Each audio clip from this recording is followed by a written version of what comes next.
Happy Thursday. It's really windy here today, so hopefully I can hold on to my paper and you can hear. So I'm going to stay in the book of Romans, but I'm going to go to chapter 6. And I want to read verses 14 through 18. And Paul is saying before this that now that he's telling his audience, now that you believe in Jesus, you are no longer a slave to sin.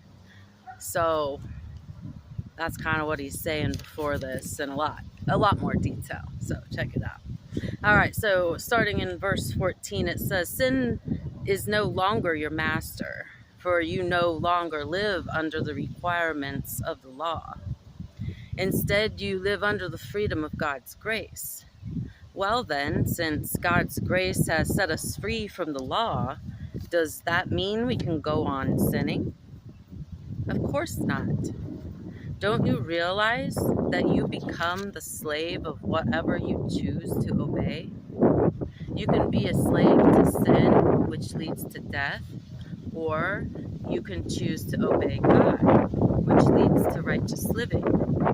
Thank God, once you were slaves of sin, but now you wholeheartedly obey this teaching we have given you. Now you are free from your slavery to sin, and you have become slaves to righteous living." So, again, the word of truth. If you are a believer, you are considered righteous and holy in God's eyes, okay? And you're following the Spirit. If you believe in Jesus, you're following the Spirit. If you don't, then you're not. I mean, there's not a lot of things in life that's cut and dry or black and white, but I believe that is. You know, you have one choice is to either follow or not. So, all right.